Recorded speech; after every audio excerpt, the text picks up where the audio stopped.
Fala galera, olha eu aqui voltando aqui, vocês desculpem, vai ter que ter dois vídeos, um mais longo, outro mais curtinho, é só pra gente finalizar aqui.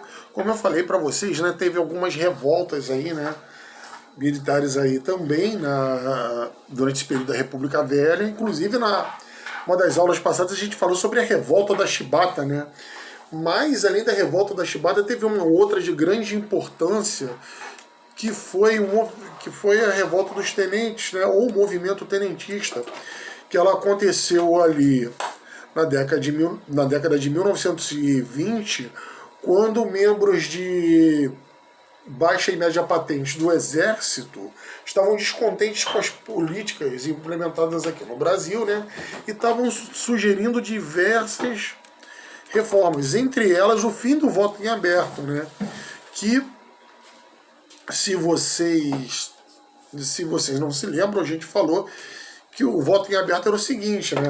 Teu nome, ele ficava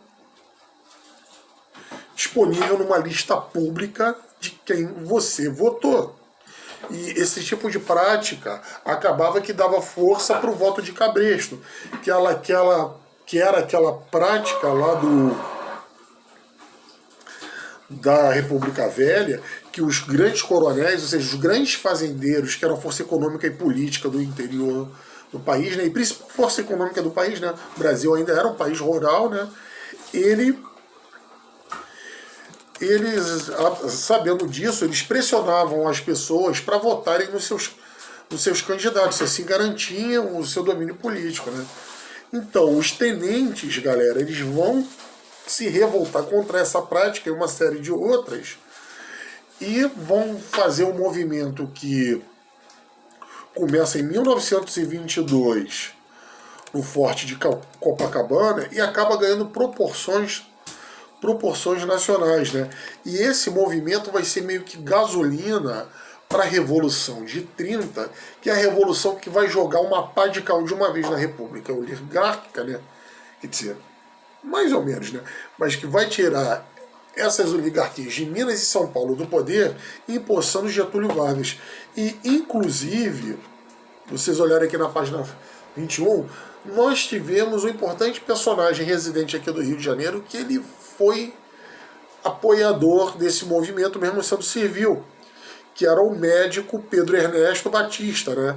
Que é quem dá nome ao Hospital Universitário da UERJ, né? A Universidade Estadual do Rio de Janeiro. O nome do hospital deles é Pedro Ernesto, em homenagem a esse cara que era um conterrâneo meu, da cidade vizinha, né? Eu sou de Olinda, esse cara ele era de Recife, ele era filho de comerciante, né? E apesar dele ter iniciado os estudos dele na Bahia, ele acabou se formando no Rio de Janeiro e ganhou grande reputação como um cirurgião, atendendo gratuitamente pessoas sem recursos financeiros, ou seja, pessoas que não tinham dinheiro.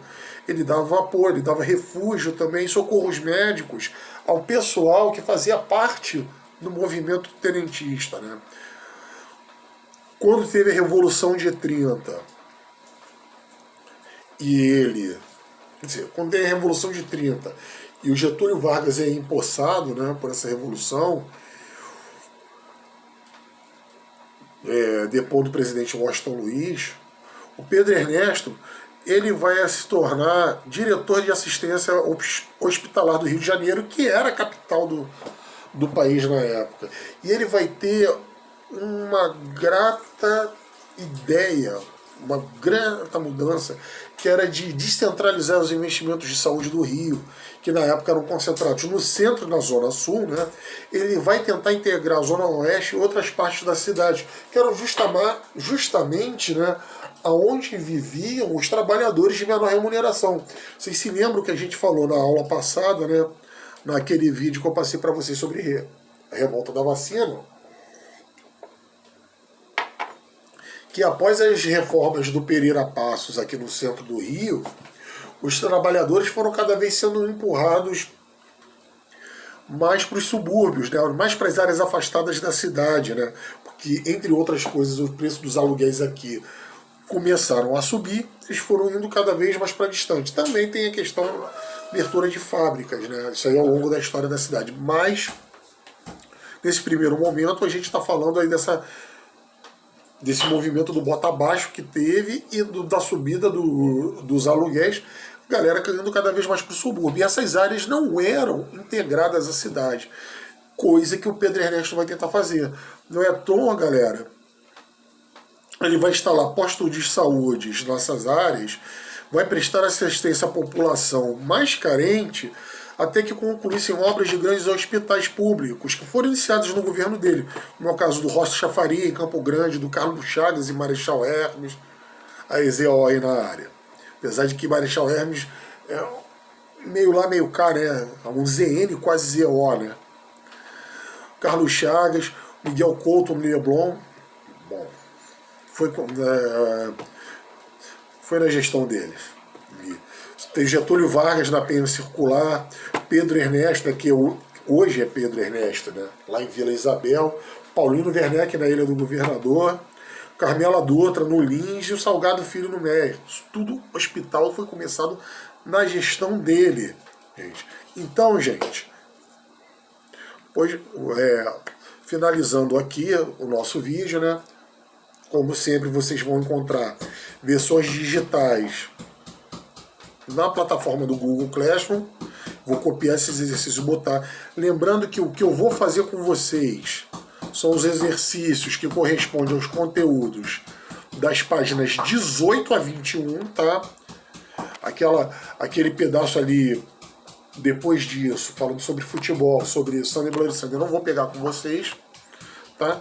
Vai ser só esse pedaço aí que vai de diversidade cultural até o movimento tenentista, tá? Vou deixar aí para vocês também, para consultarem, tá? Não vai ter exercício sobre esses vídeos, como vídeo de apoio.